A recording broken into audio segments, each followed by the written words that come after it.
Boa noite, pessoal. Tudo bem? Vamos nos preparar fazendo a prece.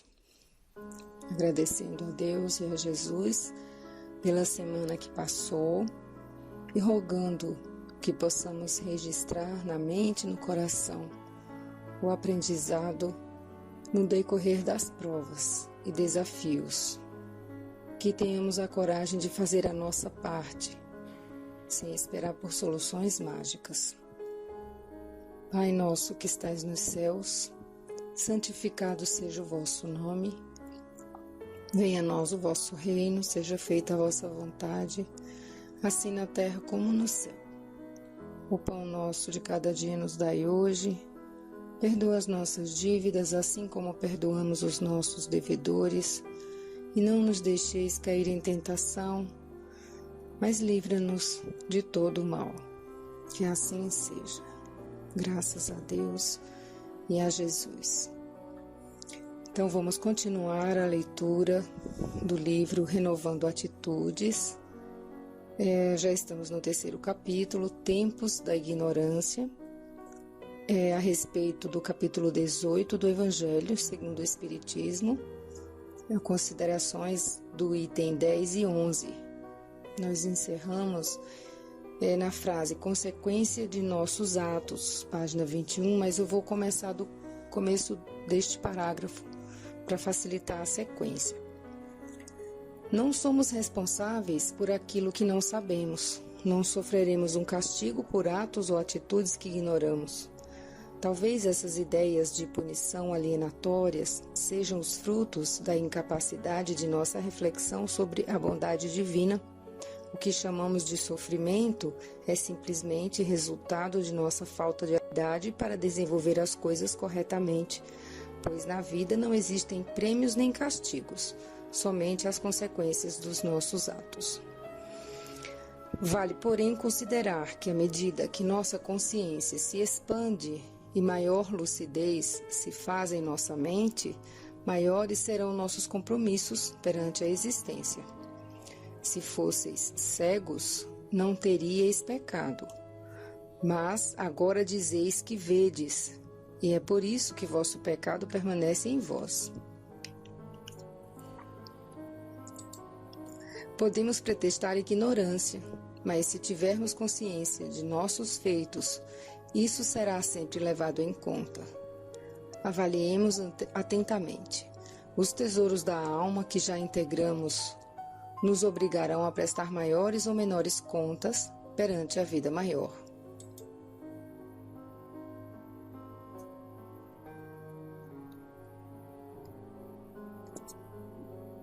As passagens que foram analisadas nesse capítulo podem ser encontradas em Atos dos Apóstolos 17:30, Lucas 12:48 e João 9:41. E vamos para o capítulo 4, Contigo Mesmo. Esse é a respeito do capítulo 17 do Evangelho, item 7.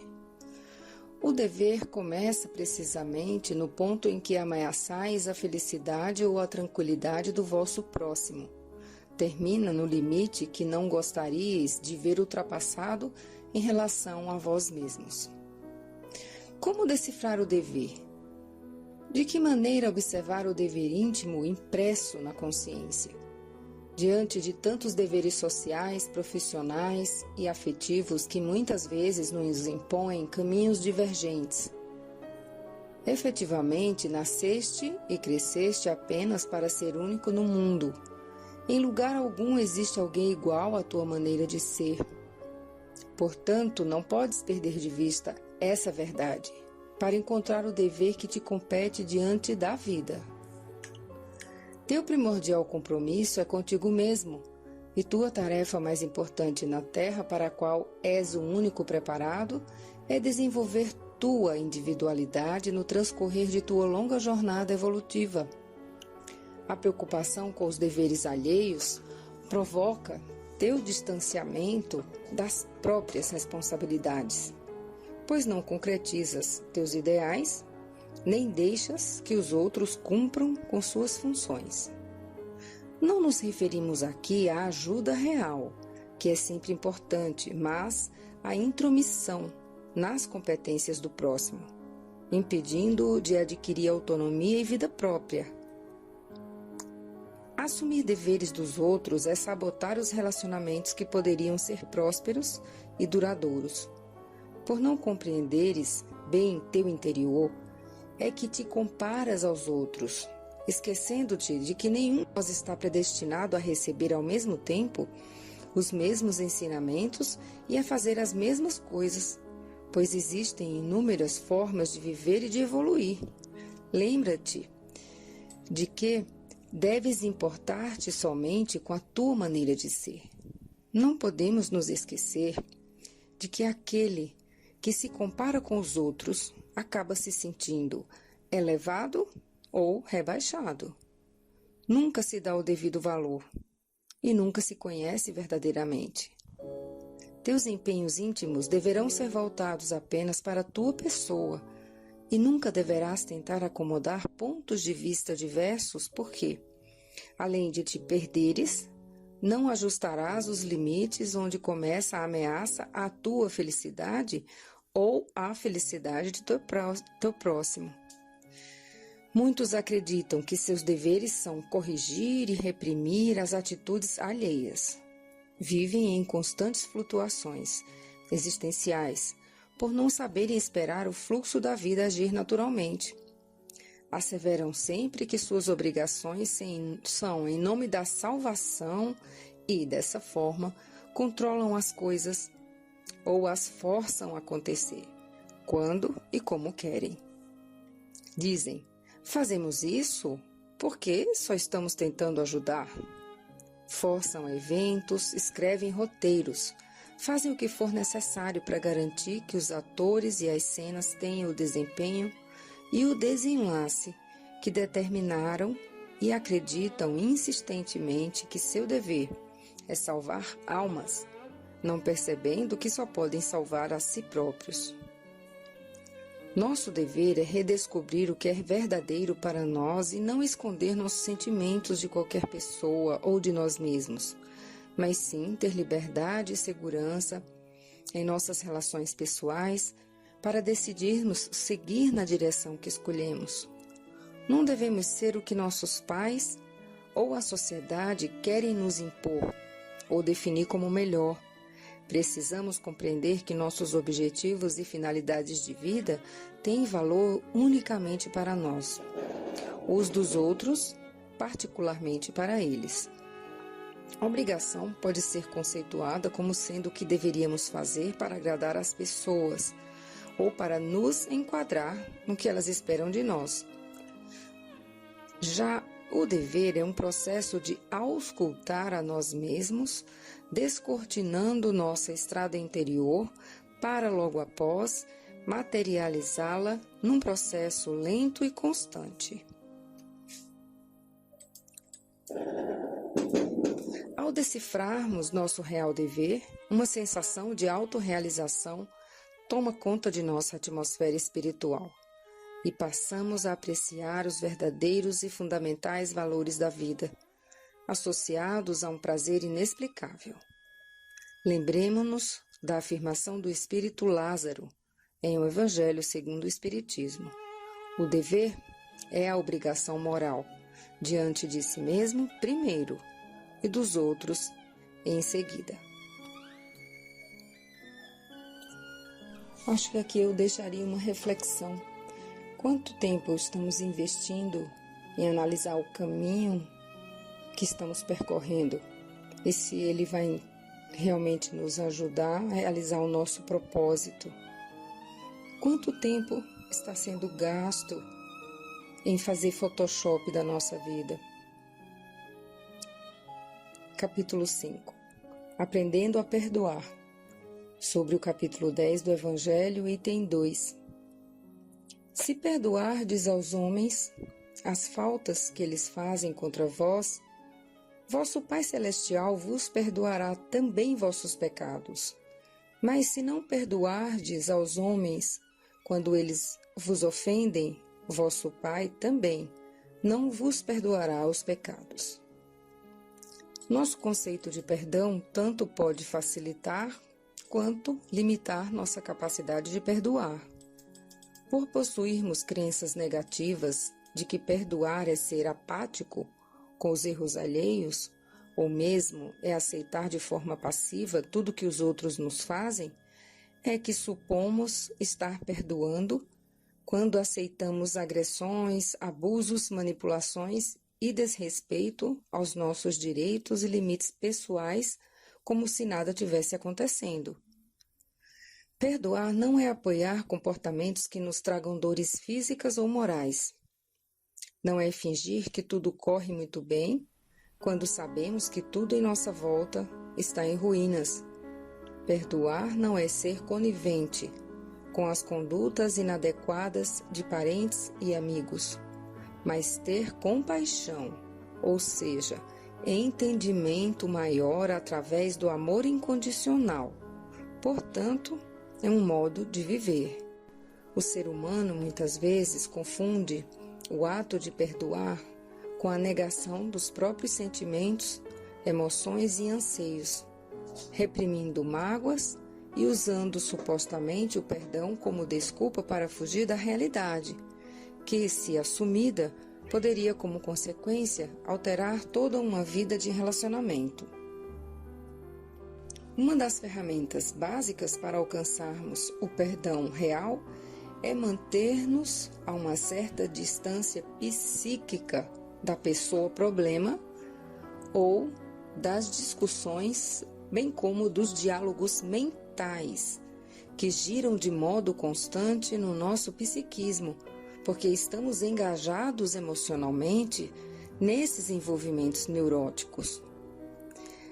Ao desprendermos-nos mentalmente, passamos a usar de modo construtivo os poderes do nosso pensamento, evitando os deveria ter falado ou agido e eliminando de nossa produção imaginativa os acontecimentos infelizes e destrutivos que ocorreram conosco.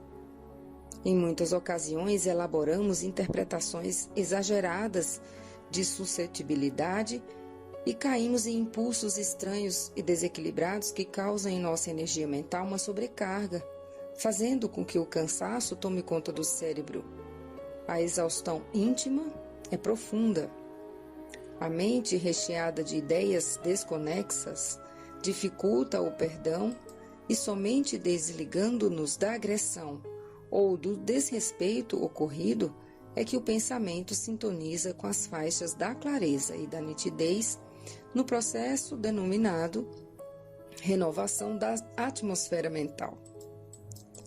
É fator imprescindível, ao separar-nos emocionalmente de acontecimentos e de criaturas em desequilíbrio, a terapia da prece, como forma de resgatar a harmonização de nosso halo mental.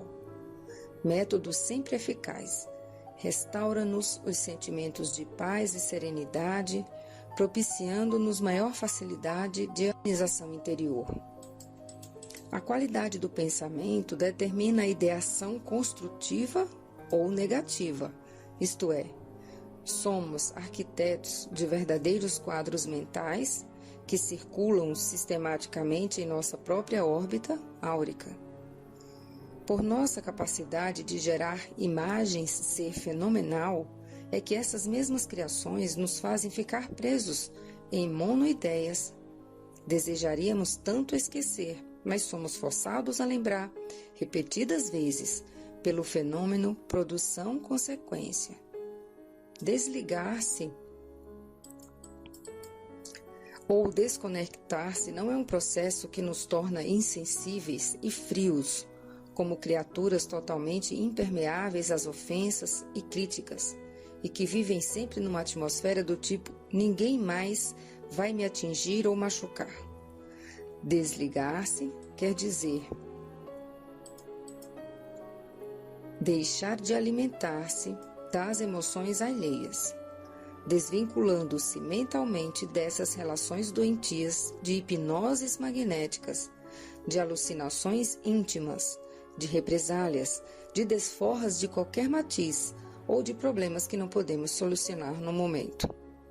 Ao soltar-nos vibracionalmente desses contextos complexos, ao desatar-nos desses fluidos que nos amarram a essas crises e conflitos existenciais, poderemos ter a grande chance, de enxergar novas formas de resolver dificuldades com uma visão mais generalizada das coisas e de encontrar cada vez mais instrumentos adequados para desenvolvermos a nobre tarefa de nos compreender e de compreender os outros. Quando acreditamos que cada ser humano é capaz de resolver seus dramas e é responsável pelos seus feitos na vida, aceitamos fazer esse distanciamento mais facilmente, permitindo que ele seja e se comporte como queira, dando-nos também essa mesma liberdade. Viver impondo certa distância psicológica às pessoas e às coisas problemáticas, seja entes queridos difíceis, seja companheiros complicados, não significa que deixaremos de nos importar com eles, ou de amá-los, ou de perdoar-lhes, mas sim que viveremos sem enlouquecer, pela ânsia de tudo compreender, padecer, suportar e admitir. Além do que, desligamento nos motiva ao perdão com maior facilidade pelo grau de libertação mental que nos induz a viver sintonizados em nossa própria vida e na plena afirmação positiva de que tudo deverá tomar o curso certo se minha mente estiver em serenidade. Compreendendo, por fim, que ao promovermos desconexão psicológica, teremos sempre mais habilidade e disponibilidade para perceber o processo que há por trás dos comportamentos agressivos, o que nos permitirá não reagir da maneira como o fazíamos, mas olhar como é e como está sendo feito o nosso modo de nos relacionar com os outros. Isso nos leva, consequentemente, a começar a entender a dinâmica do perdão. Uma das mais eficientes técnicas de perdoar é retomar o vital contato com nós mesmos, desligando-nos de toda e qualquer intrusão mental, para logo em seguida buscar uma real empatia com as pessoas. Deixamos de ser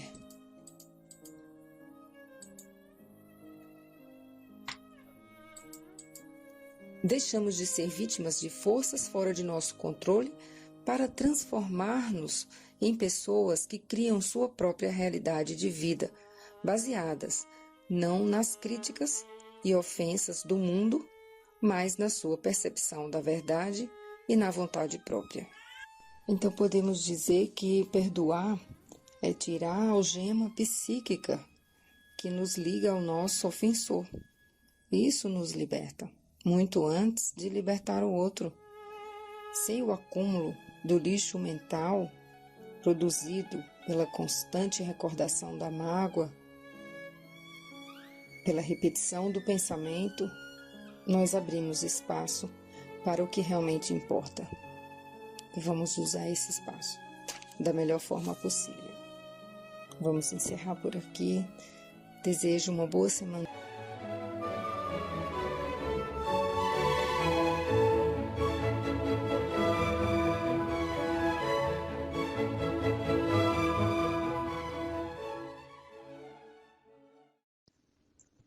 Boa noite a todos.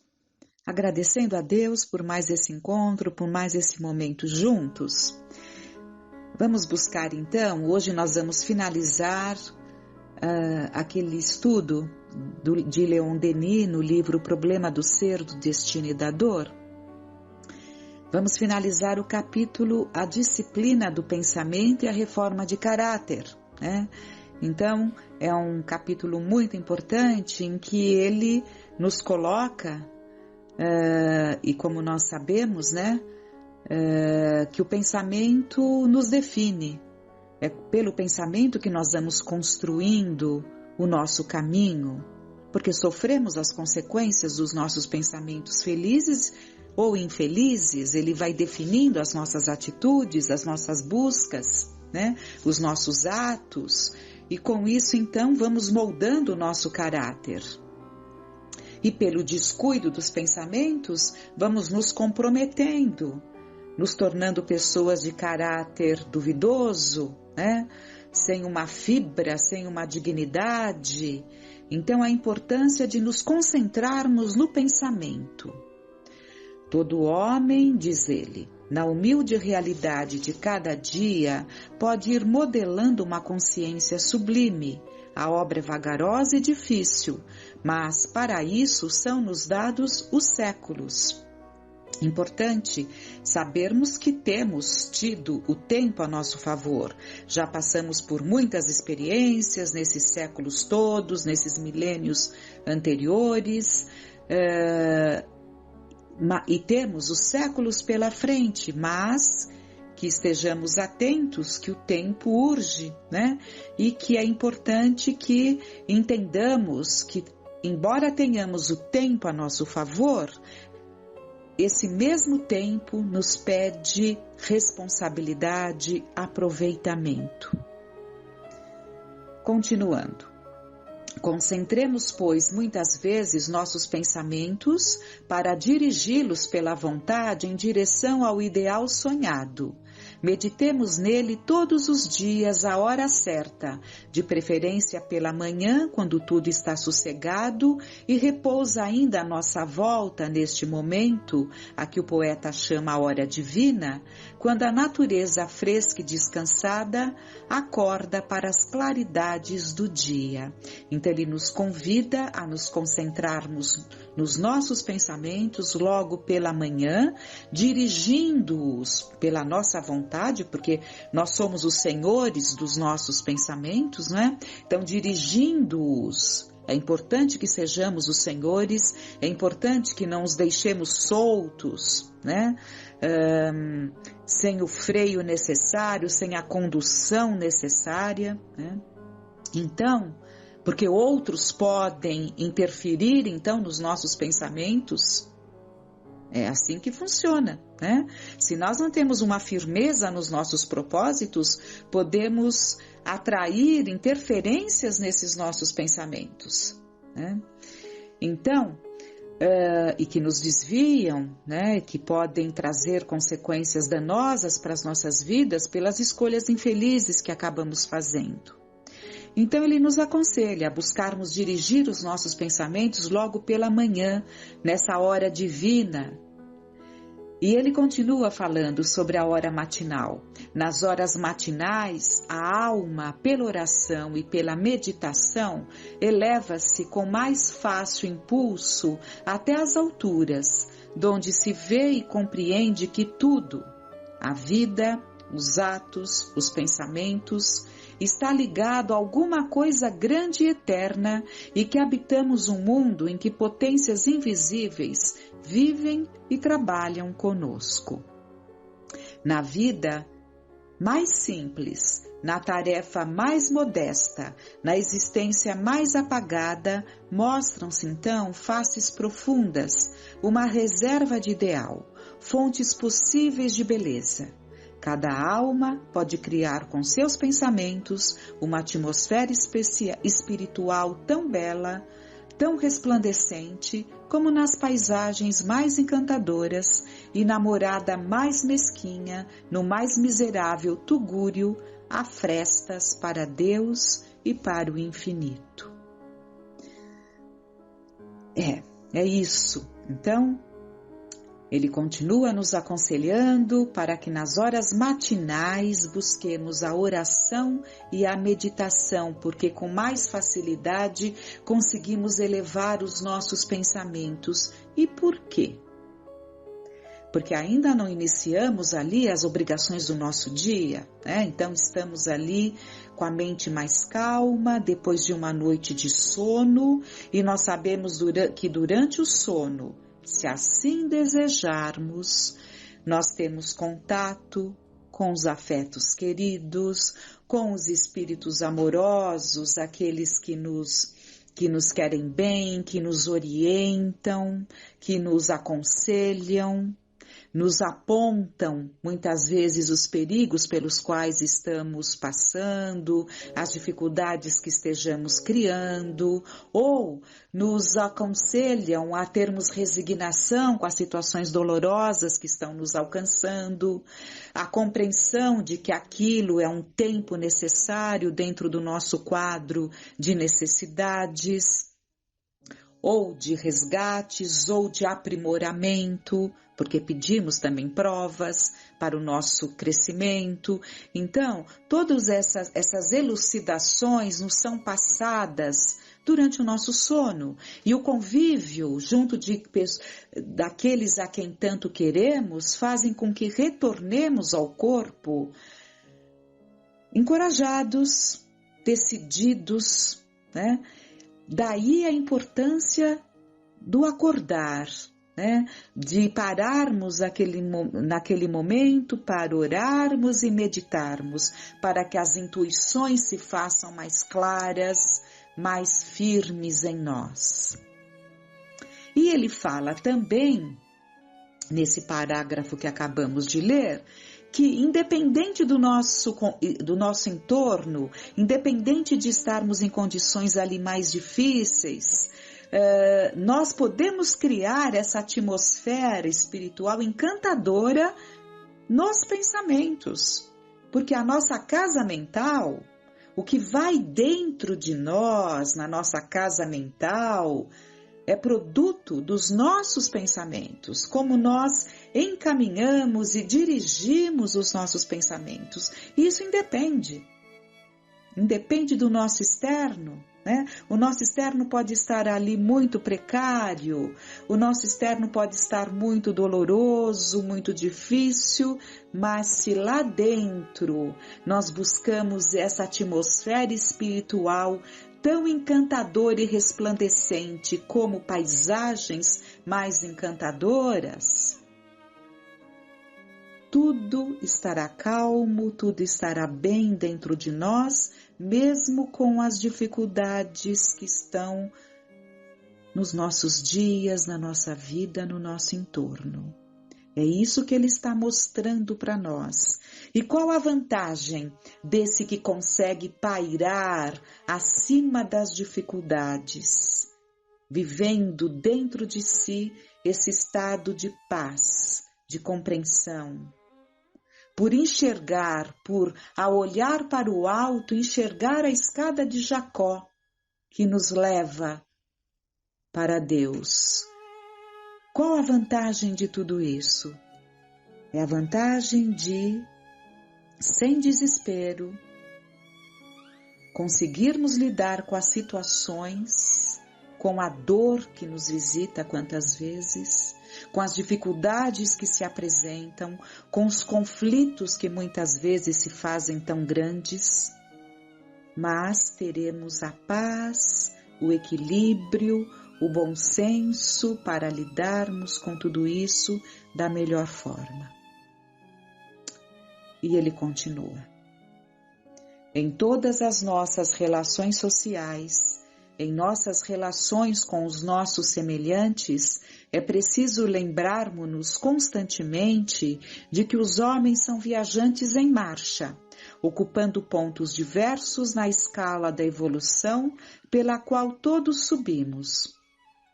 Por conseguinte, nada devemos exigir, nada devemos esperar deles que não esteja em relação com seu grau de adiantamento. É muito importante isso, porque às vezes nós exigimos do outro uma resposta, uma atitude que não está dentro das suas condições. Ninguém pode dar aquilo que ainda não tem dentro de si, né?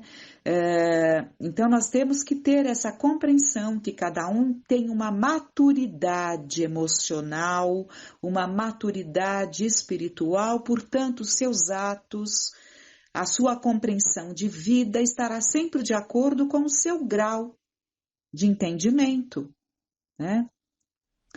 E erramos muito em esperar mais de quem ainda não tem essa condição. E ele continua nesse sentido: a todos devemos tolerância, benevolência e até perdão. Porque, se nos causam prejuízo, se escarnecem de nós e nos ofendem, é quase sempre pela falta de compreensão e de saber, resultantes de desenvolvimento insuficiente. Deus não pede aos homens, senão o que eles têm podido adquirir à custa de lentos e penosos trabalhos. Não temos o direito de exigir mais. Não fomos semelhantes aos mais atrasados deles? Todos nós não temos uma escalada evolutiva e cada um está ali num patamar de compreensão? Então não temos o direito de exigir que todos estejam no mesmo patamar, no mesmo grau de compreensão. Se cada um de nós pudesse ler em seu passado o que foi, o que fez, quanto não seria maior nossa indulgência para com as faltas alheias. Às vezes também nós carecemos da mesma indulgência que lhes devemos. Sejamos severos conosco e tolerantes com os outros, instruamo-los, esclareçamo-los, guiemo-los com doçura, é o que a lei de solidariedade nos preceitua. Então, se porventura nos encontramos numa situação um pouco melhor daqueles que estão na nossa vivência junto de nós, instruamo-los, esclareçamo-los, guiemo-los, com doçura. Essa é a lei da solidariedade e esse deve ser o empenho de todo aquele que já tem algo para oferecer. É preciso que nos voltemos ao outro, se temos algo e todos temos algo para oferecer, exercitando o espírito de solidariedade. Essa é a lei, né? A lei de solidariedade nos preceitua. É isso. Doçura. Guiemo-los com doçura. Enfim, é preciso saber suportar todas as coisas com paciência e serenidade. Seja qual for o procedimento de nossos semelhantes para conosco, não devemos conceber nenhuma animosidade ou ressentimento. Mas, ao contrário, saibamos fazer reverter em benefício de nossa própria educação moral todas as causas de aborrecimento e aflição. Então, o que ele fala? Reverter em nosso benefício. Quando nós conseguirmos transformar tudo que nos alcance, que muitas vezes machuca, né, situações dolorosas que a vida nos traz, mas se nós soubermos revertê-lo em nosso próprio benefício, sabendo passar pelas provas, sabendo compreender as pessoas, sabendo compreender que certas situações nos alcançam por necessárias, por fazerem parte das nossas necessidades de resgates ou de aprimoramento, porque nós pedimos também provas que nos ajudem a nos aprimorar. Nenhum revés poderia atingir-nos se por nossas vidas anteriores e culpadas não tivéssemos dado margem à adversidade. É isso que muitas vezes se deve repetir para nós mesmos, né? Para não nos esquecermos disso. Chegaremos assim a aceitar todas as provações sem amargura, considerando-as como reparação do passado ou como meio de aperfeiçoamento. Como já dissemos. De grau em grau, chegaremos assim ao sossego de espírito, à posse de nós mesmos, à confiança absoluta no futuro, que dão a força, a quietação, a satisfação íntima, permitindo-nos permanecer firmes no meio das mais duras vicissitudes. Quando chega a idade, as ilusões e as esperanças vãs caem como folhas mortas, mas as altas verdades aparecem com mais brilho, como as estrelas no céu de inverno através dos ramos nus de nossos jardins. Pouco importa, então, que o destino não nos tenha oferecido nenhuma glória, nenhum raio de alegria, se tiver enriquecido nossa alma com mais uma virtude, com alguma beleza moral. As vidas obscuras e atormentadas são às vezes as mais fecundas, ao passo que as vidas suntuosas nos prendem bastas vezes e por muito tempo na corrente formidável de nossas responsabilidades. A felicidade não está nas coisas externas nem nos acasos do exterior, mas somente em nós mesmos, na vida interna que soubermos criar. Que importa que o céu esteja escuro por cima de nossas cabeças e os homens sejam ruins em volta de nós, se tivermos a luz na fronte, a alegria do bem e a liberdade moral no coração?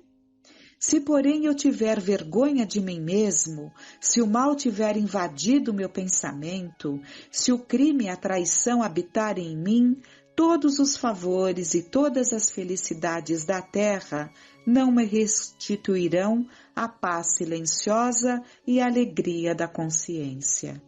O sábio cria, desde este mundo para si mesmo, um refúgio seguro, um lugar sagrado, um retiro profundo, aonde não chegam as discórdias e as contrariedades do exterior. Do mesmo modo, na vida do espaço, a sanção do dever e a realização da justiça são de ordem inteiramente íntima. Cada alma traz em si sua claridade ou sua sombra, seu paraíso ou seu inferno. Mas lembremo-nos de que nada há irreparável. A situação atual do espírito inferior não é mais que um ponto quase imperceptível na imensidade dos seus destinos. Com muita gratidão a Deus por esses livros, esses textos tão ricos que falam tão alto, que devem acordar as nossas responsabilidades, os nossos propósitos na vida. E como não lembrar durante a leitura de Allan Kardec, quando nos relata que nos momentos mais difíceis ele se elevava, ele pairava acima das dificuldades. E pairando acima, ele conseguia então compreender aquelas situações todas que o alcançavam nos árduos trabalhos que ele empreendeu, em que enfrentou tantas incompreensões. É isso, sempre buscar a esses que nos inspiram a como viver, esses que nos aconselham a como lidar com as coisas mais difíceis para conseguirmos pairar. Não é indiferença, é compreensão, é estar ao lado, é estender as mãos, é compreender, é aconchegar, mas mantendo a serenidade, mantendo esse estado de alma em equilíbrio. Esse é o propósito, esse é o caminho, mas para isso precisamos cuidar dos nossos pensamentos, porque está lá muito claro naquele estudo que Kardec faz, do pecado por pensamento, em que Jesus nos alerta que erramos muito mais por pensamento do que por ações. E que somos responsáveis pelos nossos pensamentos, porque muitas das coisas que pensamos não conseguimos, não chegamos a executar por falta de circunstâncias, diferentemente daquele pensamento mau que vem e rejeitamos, há aqueles que vêm e acalentamos e só não executamos por falta de oportunidade. Então, são lições sublimes que devemos trazer para o nosso coração, agradecendo a Deus, envolvendo a todos em vibrações amorosas, que o clarear dos pensamentos, que a serenidade do coração nos envolva a todos. Tenhamos uma noite